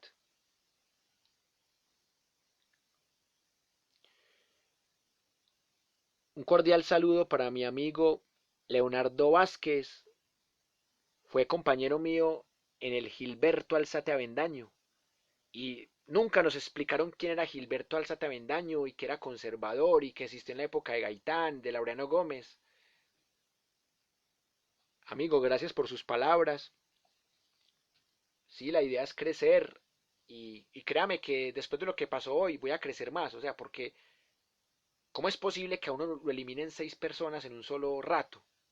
Solo porque uno publicó un chistecito que provocó más de 130 reacciones.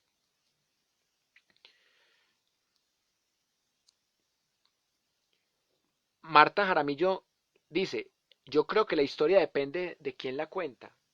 Depende de quién la cuenta, depende de las fuentes de quien la cuenta, depende del conocimiento de quien la cuenta, depende de los intereses políticos, económicos, ideológicos o académicos de quien la cuenta.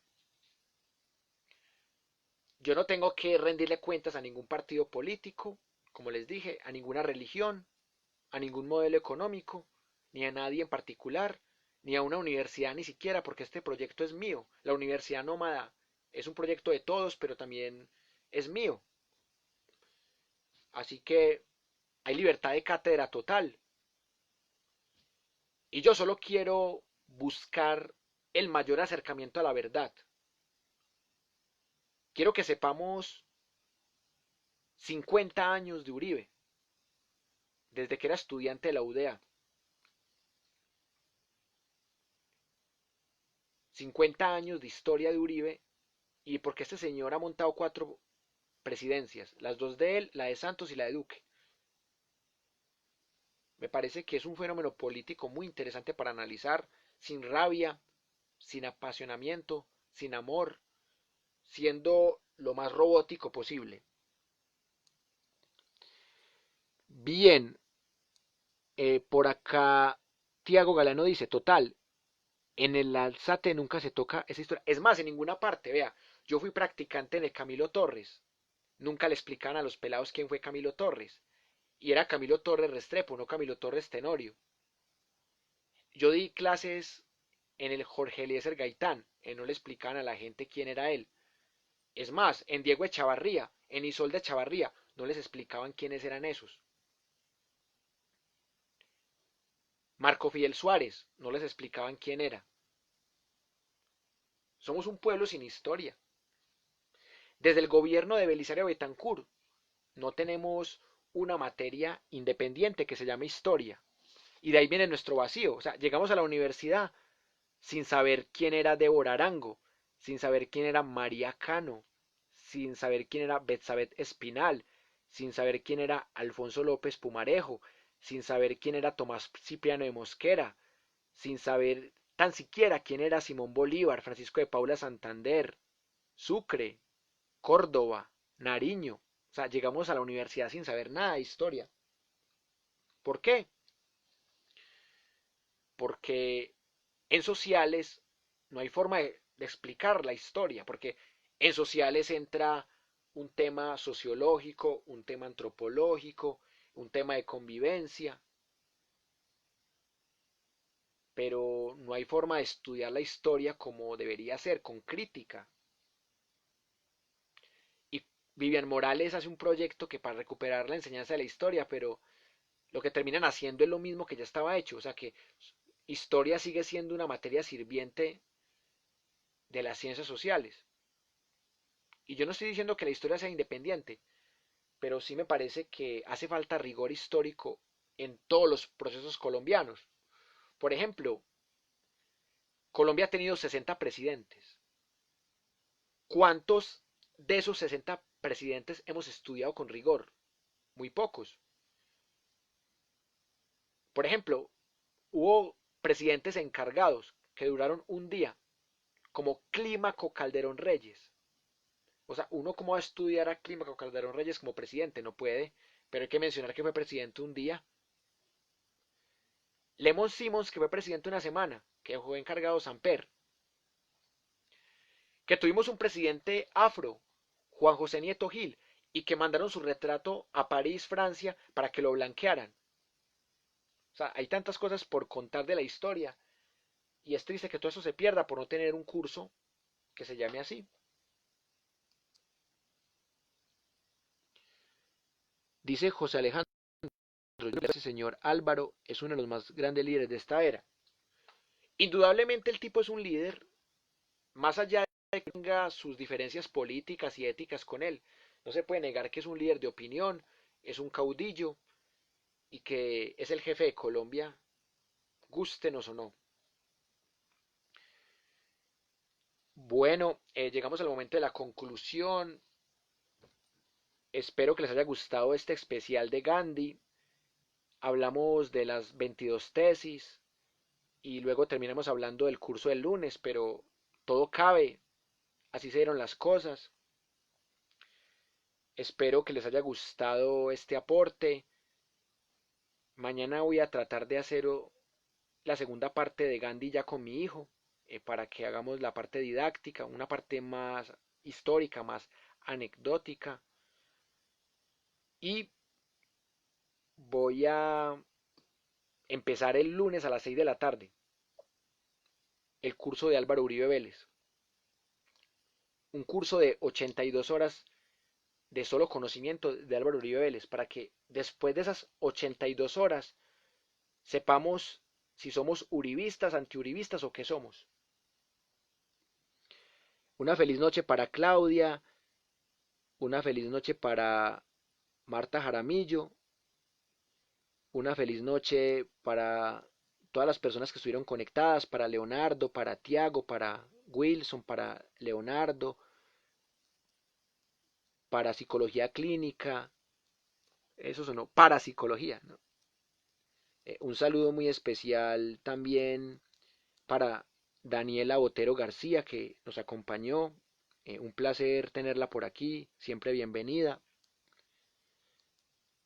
Y para todas las personas que comentaron más arriba, que ya se me están escapando, para Sandra Arias y para Paula Andrea y todos los demás. Les deseo una feliz noche. Desde ya voy a empezar a cargar energías para el lunes empezar con algo bien atractivo, algo bien didáctico, algo crítico, algo lo menos subjetivo posible. Voy a ser lo más profesional.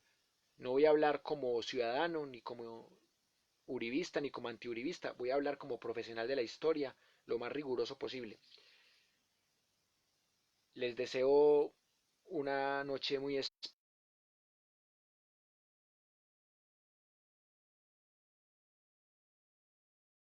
corazón, porque gracias a ustedes Chari tiene alimentos durante por lo menos 2, 3 semanas, y también pudo comprarle pañales y cositas al niño. Gracias a ustedes por colaborar con Chari. Yo sé que lo hicieron con mucho amor, y voy a buscar la forma de invitar a Chari a estos videos para que ella nos cuente su historia y lo feliz que está por el apoyo que ustedes le han dado. Un abrazo muy especial. Nos vemos mañana y ya sabe que se les aprecia mucho. Hasta pronto.